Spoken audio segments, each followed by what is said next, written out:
Okay, story time.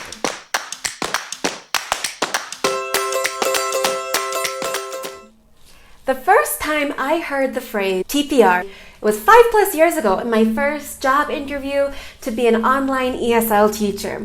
The interview was held via Skype and the connection couldn't hear her very well. And she said to me, "I assume you're familiar with the methods of TPR." And I swear I heard DVR. Hello everybody, it is teacher Danielle Iwata. I am so happy to have you here. Welcome to my first of 10 video ESL series that my hope and my vision is to help and empower you to do the best job and feel confident in your online ESL classroom. This video is all about TPR. What is TPR? Total physical response. We're gonna get physical. Okay, too far. I'm sorry. Tone it down, Danny. This is a required skill for most online ESL jobs, especially when dealing with children. It is very, very important for online teaching. I refer a lot of teachers and help them through the recruiting process. I get asked a lot, what is TPR? So if you're not sure, or if you have an idea, or you just want to fine-tune your teaching, this video is for you. So I'm going to share with you what this is, the science behind it, why it works, why you should be using it in your online ESL classroom, and how to use it. Live footage from my class. I'm also going to demo speaking very poorly Japanese, but to show you how it works. So let's get going. TPR, this was developed by psychologist Dr. James Asher in the 70s. He developed this theory of TPR, which has been used and continues being used in classrooms for language learners. It's the coordination of movement also with language learning. This was developed observing babies, how they learn, but when you're learning another language, you're also like a baby. So imitating the same way we've learned to acquire our native language and applying it when you're learning a foreign language really works. Why is TPR so effective? Two principal reasons why TPR really works. Reason number one, you have to go way back and look how we learn languages, or how as babies we learn languages.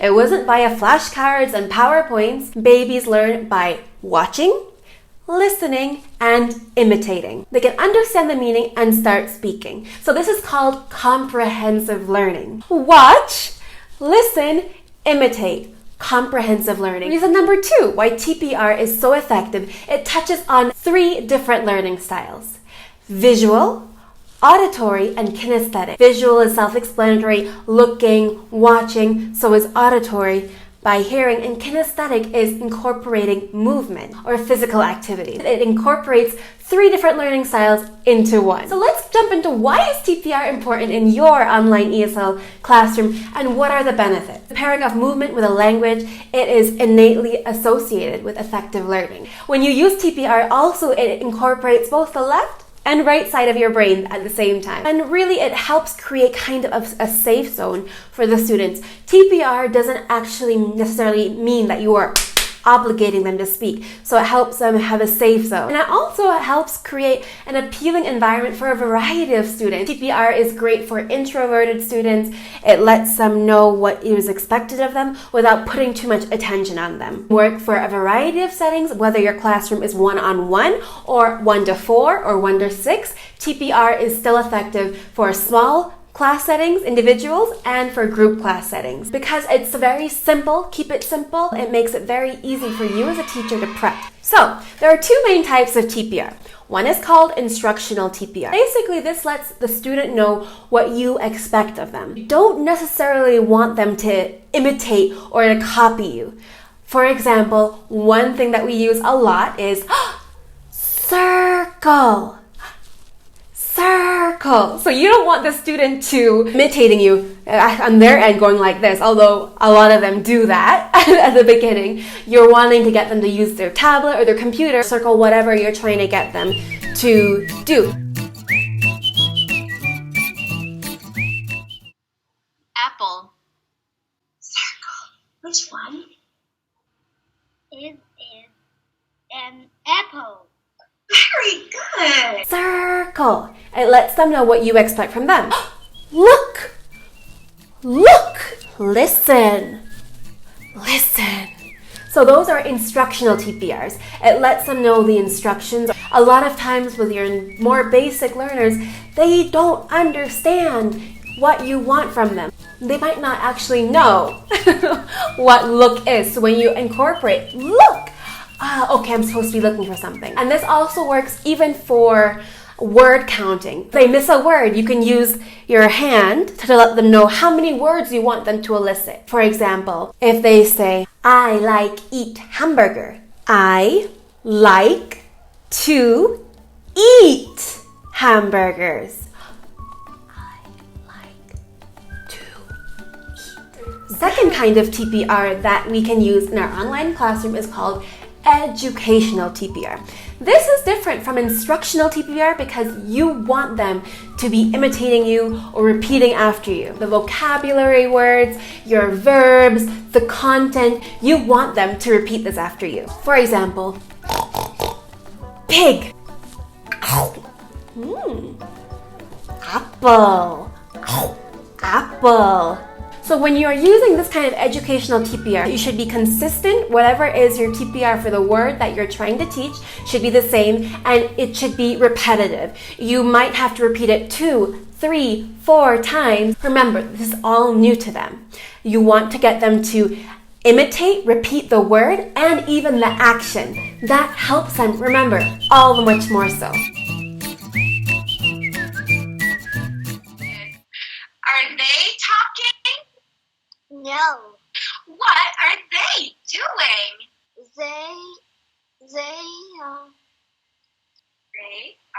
They are dancing.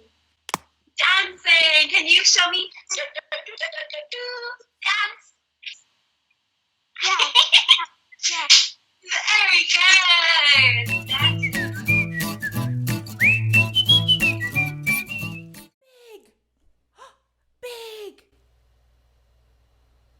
Big family. Big family. Small family. Small family. Small family. Yes. Small.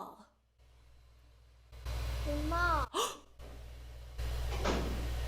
Big family. Small family. Big family. Small family.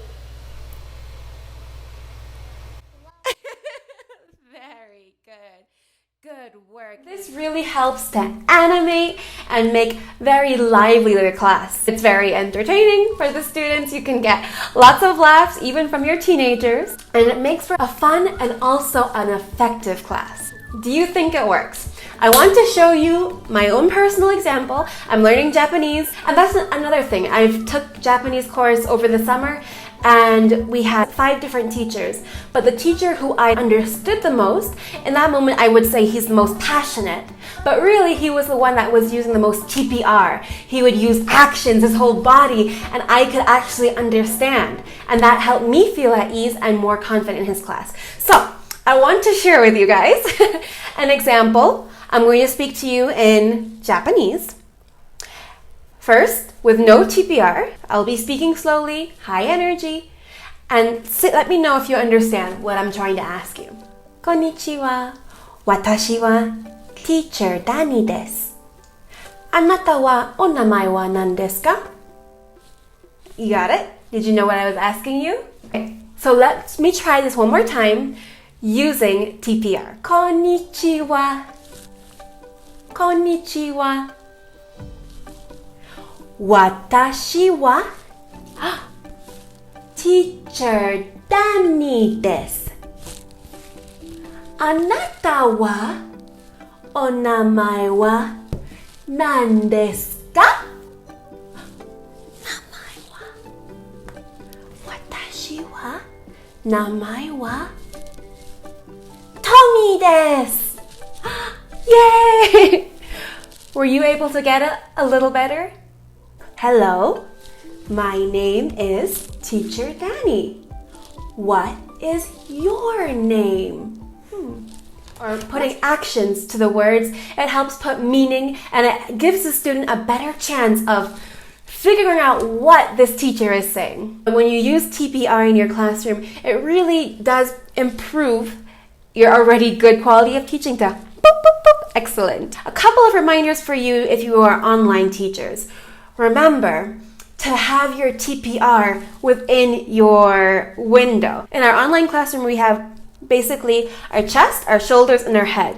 So whatever TPR you're going to use, be it props or your body, your hands, make sure it's not outside of the box. It's not helpful if it's all the way over here and you're showing them numbers. Make sure it's in your window. Something that really works well with TPR too is the depth perception. With the camera, you have the advantage. You can bring something say really close up to the camera. You could use your hands close forwards. Another reminder is to make sure that your TPR is in sync with your teaching. I've seen many of my referrals, many people make the mistake. They would say, I see an apple.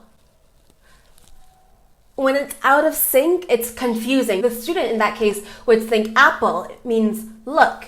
So I know it sounds crazy, but literally in the mirror, practice. I see an apple. With practice, it will become natural to you. Also, make sure your TPR is in harmony with the pace, the correct pace. All your good TPR, it's of no use if the pace is not appropriate for the student. A lot of times also with TPR, you might have to exaggerate or transmitting yourself via a webcam on the other side of the world. Brush your teeth. They might not know, but if you brush your teeth, so exaggerate your TPR. It's okay. I really hope that these tips were helpful to you and useful. And if they weren't, at least I hope this video was entertaining. I really appreciate having you here. Thank you for joining me. My goal is to really share the little knowledge I have with my teacher community. Be sure to subscribe to my channel. My goal is to make a video every week in this series talking about different tips and techniques to improve your online ESL classroom. Together, we can do this. Thank you guys again, and I'll see you in our next video. Bye-bye.